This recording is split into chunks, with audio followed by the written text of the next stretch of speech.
ሰላም እንዴት ናችሁ? ውድ የቻናሌ ቤተሰቦች፣ በዛሬው ቪዲዮ ስለ እውነተኛ ባል እግዚአብሔር ባል ነህ የሚለው ባል ምን አይነት ነው?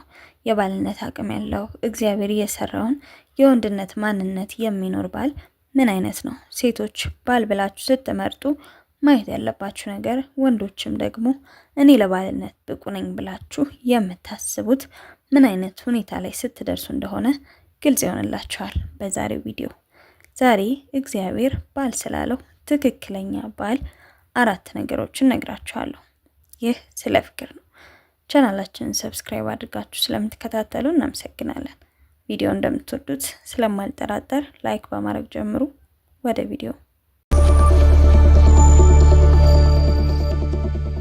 አንደኛ፣ ባል መሪ ነው። መሪ ማለት አዛዥ ወይም ተቆጭ ሆኖ ነገሮችን የሚቆጣጠር አይደለም።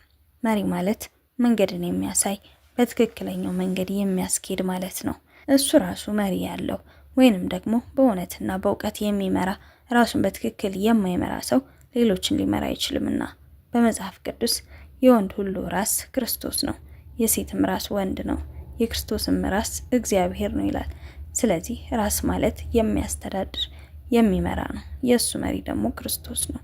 ለእሷ ደግሞ ባሏ መሪዋ ነው። ብዙ ጊዜ ወንድ ልጅ የቤቱ ራስ ነው መሪ ነው ስንል የበላይነት ይመስለናል። አንዳንድ ሴቶችም እንዴት እኔም እሱም እኩል በምናስተዳድረው ቤት ውስጥ እሱ ራስ ይባላል ልትሉ ትችላላችሁ። ነገር ግን እግዚአብሔር ሲፈጥረን የምንተዳደርበትን ነገር ሰጥቶናል። ስለዚህ እኛ ባመጣነው ወይንም ዘመን ባመጣው እውቀት ወደዚያ ብናደርገው ብዙ ነገር ልናበላሽ እንችላለን። ነገር ግን የተፈጠርንበትን መንገድ ተከትለን ብንሄድ ሁሉንም ነገር ቀላል ያደርግልናል። ስለዚህ ባል የቤቱ ራስ ወይንም ደግሞ የሚስቱ ራስ ነው። የእሱ ራስ ደግሞ ክርስቶስ ነው። ክርስቶስን ራስ ያላደረገ ወንድ በራሱ ባል ሊሆን አይችልም ማለት ነው። እሱን የማይሰማ በእሱ የማይመራ እሱን የማይከተል ባል ሚስቱን በተሳሳተ መንገድ የሚመራ ቤተሰቡንም በተሳሳተ መንገድ የሚያስተዳድር ባል ነው የሚሆነው። መጀመሪያ ባል ይሆነኛል ብለሽ ማመን ያለብሽ እሱ ራሱ ክርስቶስን ራስ ካደረገ በሱ የሚመራ ከሆነ ቃሉን የሚሰማ ከሆነ ነው። በመጀመሪያ አዳም ሲፈጠርም በሱ መገኘት ውስጥ ነው ያስቀመጠው። ከሁሉም በፊት የሚያስፈልገው የፈጣሪው መገኘት ያለበት ቦታ ነው። ስለዚህ በእግዚአብሔር መገኘት ውስጥ የሌለ እግዚአብሔርን የማያዳምጥ ዘመን በሚያመጣው እውቀት በራሱ እውቀት ወይ ደግሞ ትክክል ባልሆነ እሱ በተሸከመው በሌሎች ሀሳብ የሚመራ ከሆነ አንቺንም በትክክለኛው መንገድ ለመምራት ይቸገራል። መሪ ነው ስንል በእውቀት በስሜት ቤቱን በማስተዳደር መንገድን በማሳየት እሱ ሊመራቸው ይገባል። ለምሳሌ እሁድ ቀን በጠዋት ተነስቶ ልጆቹን ዛሬ ምን ማድረግ እንደሚፈልጉ ቢጠይቃቸው ልጆች ናቸውና ደስ ያላቸውን ነገር ሊነግሩት ይችላሉ። ነገር ግን ልጆቹ ያሉትን ነገር ሁሉ እሺ እያለ የሚያደርግ አባት አይደለም። ይልቁንም እሁድ ቀን በጠዋት እንዲነሱ በማድረግ ዛሬ ወደ ቤተ ክርስቲያን እንሄዳለን፣ ጸሎት እናደርጋለን እያለ ማድረግ ያለባቸውን መልካም ነገሮች ሊያስተምራቸው ይገባል። ልጆቹን መንገድ የሚመራ ሚስቱን መንገድ የሚመራ ሕይወቱን በፈጣሪው ቃል የሚያስተዳድር ወንድ ታማኝ ባል መሆን ይችላል። እሱ በፈጣሪው ቃል ሳይታመን ወይንም ሳያውቀው እምነቱን መምራት አይችልም። ልጆቹ ጥፋት ሲያጠፉ ሊቀጣቸው ይችላል። የሆነ ነገር ሲያደርጉ ሊበሳጭ ይችላል። ሊመታቸው ሊቆጣቸው ይችላል እንደ አባት። ነገር ግን ልጆቹ ነገ ጤናማ ሕይወት እንዲኖሩ የሚያደርጋቸው በትክክለኛው መንገድ መምራት ሲችል ነው። ስለዚህ እሱ የተሞላውን እውቀት ለልጆቹ ይሰጣል። እሱ ያደገበትን መንገድ መልሶ ልጆቹ ላይ የሚደግም ከሆነ ትክክል አይደለም። ትክክለኛ ወንድ ከስህተቶቹ የሚማር የሚያስተምር መልካም መንገድን የሚመርጥ ነው። ልጁ ጠንካራና አስተዋይ እንዲሆን ማድረግ የሚቻለው እሱ ባለው እውቀት ልጆቹን ማሳደግ ሲችል ነው። እሱ ያለው እውቀት ምን አይነት ነው? ያለውን እውቀት የሚፈትሽ የተሻለ ነገር የሚመርጥ ቤተሰቦቹን በተሻለ መንገድ የሚመራ ወንድ ትክክለኛ ባል ነው። ሁለተኛ፣ ትክክለኛ ባል ስራ ወዳድ ነው። ቁጭ ብሎ የሚውል ወይንም ደግሞ ጊዜውን በማይረባ ነገር የሚያሳልፍ ከሚስቱ ተደጓሚነትን የሚጠብቅ ሳይሆን አስተዋይ የሆነ የፈጣሪውን ትዕዛዝ የሚጠብቅ እጁ ላይ ያለውን ነገር ማሳመር ማልማት የሚፈልግ ትጉህ የሆነ ባል ነው። በመጽሐፍ ቅዱስ እግዚአብሔር ሰውን ወስዶ እንዲያለማትና እንዲንከባከባት እንዲጠብቃት በኤደን የአትክልት ስፍራ አስቀመጠው ይላል። በመጀመሪያም የሰውን ልጅ በዚያ በሚያምር ቦታ ሲያስቀምጠው እንዲያለማት እንዲንከባከባትና እንዲጠብቃት ነው። የተሰጠውን ነገር ሁሉ ማልማት፣ መንከባከብና መጠበቅ የወንድ ልጅ ስራ ነው።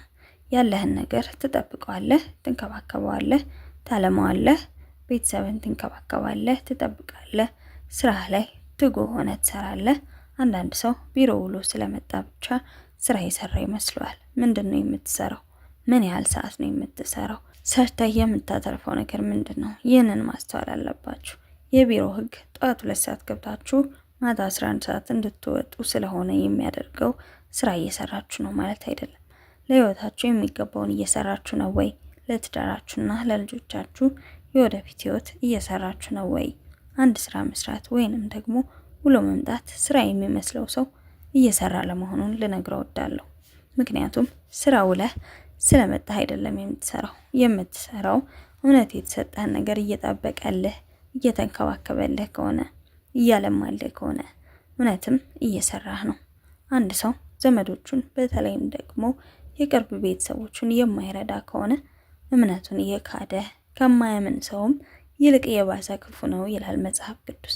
አንዳንድ ወንዶች ህልም አለን፣ ራዕይ ያለን፣ የሆነ ሰው እኮ ኢንቨስት ቢያደርግልኝ፣ አንቺ ሴቭ ካደረግሽው ላይ ኢንቨስት ብናደርግ በጣም ሀብታም እንሆናለን፣ ሀሳቤ እኮ ትልቅ ነው፣ ግን ማን ኢንቨስት ያድርግበት የሚሉ አሉ። ቁጭ ብለው አንተ ካልሰራህ እንዴት ነው ራዕይ እንዲሆን የሚችለው? እንዴት ነው ሀብታም የምትሆነው? ሳትሰራ የሆነ ሰው ኢንቨስት እንዲያደርግ ወይንም ደግሞ የሆነ ሰው እንዲረዳ ሚስትህ ራሷ እንድትረዳ እያሰብክ ሀብታም መሆን አትችልም። አንተ ከዛሬው የተሻለ ህይወት መኖር የምትችለው ስትሰራ ብቻ ነው። ሀሳብና ህልሞችህ አንተ ካልተንቀሳቀስክና ልታስፈጽመው እየሞከርክ ካልሆነ መቼም መሆን አይሆኑም። የሆነ ሰው እየደጎመ እየረዳ ከዚያ ደግሞ የሚስት ገንዘብ ተጨምሮበት ከሆነ እየኖርክ ያለኸው አንተ እምነቱን ክዷል ከሚባሉ ወንዶች መካከል ነህ። ይህ እውነት ነው። ሊደብራችሁ ቢችልም አምናችሁ ልትቀበሉት ይገባል። እግዚአብሔር ባል ያላለው ወይንም ደግሞ ወንድ ልጅ መሆን ባለበት ልክ ያልሆነ ወንድ ሚስት ሊያገባ አይገባውም። ኃላፊነት ሊሸከምም አይገባውም። ባል የተባለው ኃላፊነቱን የሚሸከም ወንድ ሲሆን ነው። ባል የሚሆነው የሚስቱ ራስ ሲሆን ነው። ራስህን ከታመመ ደግሞ ሙሉ ሰውነት ይታመማል። ልክ እንደዛ አንተ ጤናማ ካልሆንክ ያንተ አካሄድና ህይወት ጤናማ ካልሆነ ሚስትህም ቤተሰቦችህም ጤናማ አይሆኑም። የማትሰራ ከሆነና ያለን ይበቃናል ብለህ የምታስብ ከሆነ አታድግም። አሁን ካለህ የበለጠ በረከት አታይም። ባለህ ነገር እየኖርክ ህይወት ሲቀየር ጊዜ ሲቀየር ደግሞ ያለህ ነገር እያነሰብህ ይሄዳል። አንዳንድ ወጣት ወንዶች ብዙ ህልም እንዳላቸውና ማድረግ የሚፈልጉት ነገር እንዳለ እያወሩ የሆነ ጊዜ ያደርጉታል እያላችሁ ስትጠብቁ በ40 ዓመታቸውም ላይ ፈጽመው ላያደርጉት ይችላሉ። ምክንያቱም ህልማቸው የሚጠይቃቸውን ኃላፊነት አይወስዱም። ማለም ብቻውን የፈለጉበት የሚያደርሳቸው የሚመስላቸው ጠቢቡ ሰለሞን እንዲህ ይላቸዋል፣ ለፍተው የሰሩት ሁሉ ትርፍ ያስገኛል፣ ከንቱ ወሬ ግን ወደ ድህነት ያመራል። ስለዚህ ስለ ራዕይህ ወይንም ደግሞ ወደፊት ስለምትሰራው ስራ ዝም ብለህ የምታወራ ከሆነ ወደ ድህነት ታመራለህ። ደግመህ የምትሰራ ከሆነ የሚጠይቅህን ኃላፊነት የምትወጣ ከሆነ ግን ታተርፋለህ። ቢሮ ውለህ ምንም አዲስ ነገር ሳትፈጥር አዲስ ችግር ሳትፈታ ወጥተህ ዛሬ ቀኑ ረጅም ነበር ብለህ ከዚያ ደግሞ ስልክ ላይ ቪዲዮ ስታይ ሻይ ቡና ስትል ታመሽና ቤት ገብተህ ብዙ ስራ የሰራ ይመስላል እንጂ ምንም አልሰራህም። አንተ ለህይወትህ ምን አይነት ለውጥ እንዳመጣ ከዛሬ ነገ አዲስ ነገር እንደፈጠርክ የማታስብና ራስህን የማትጠይቀው ከሆነ እየሰራህ አይደለም። 3ኛ እውነተኛ ባል ታማኝ ነው።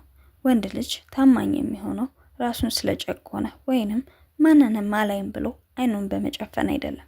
ታማኝ የሚሆነው ታማኝ የሚሆንበትን ቃል መደገፊያው ካደረገ ብቻ ነው።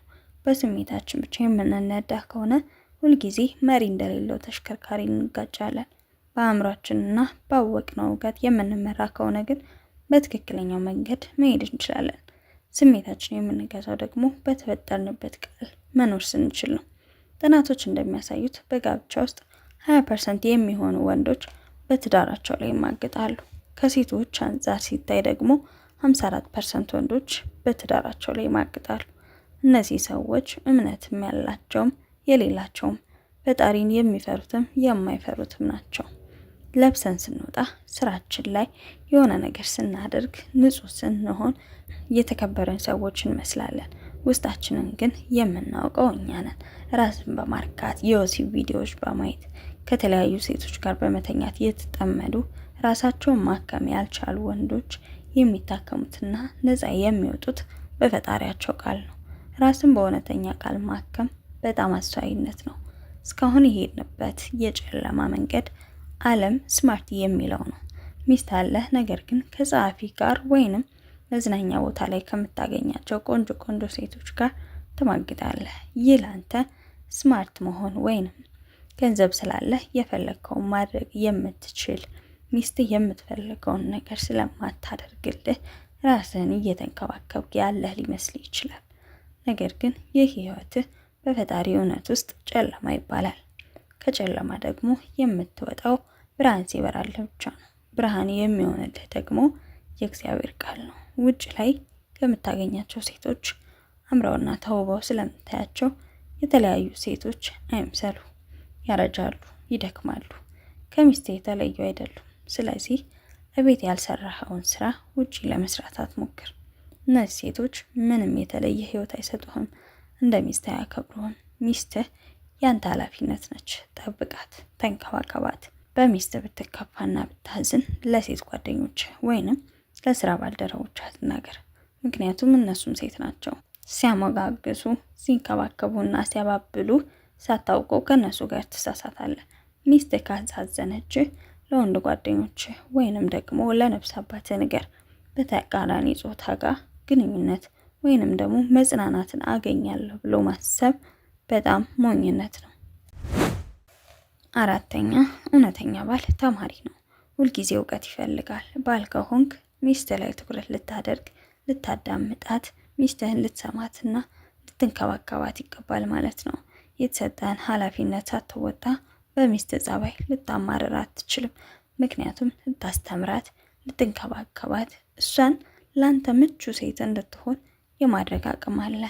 ሚስቶች ለባሎቻቸው አስቸጋሪ የሚሆኑት ትኩረት ሲያጡ፣ እንክብካቤ ሲያጡ ነው። ሴቶች ፍቅርና ትኩረት ከተሰጣቸው በጣም ሰላማዊ ህይወት ለባላቸው መስጠት ይችላሉ።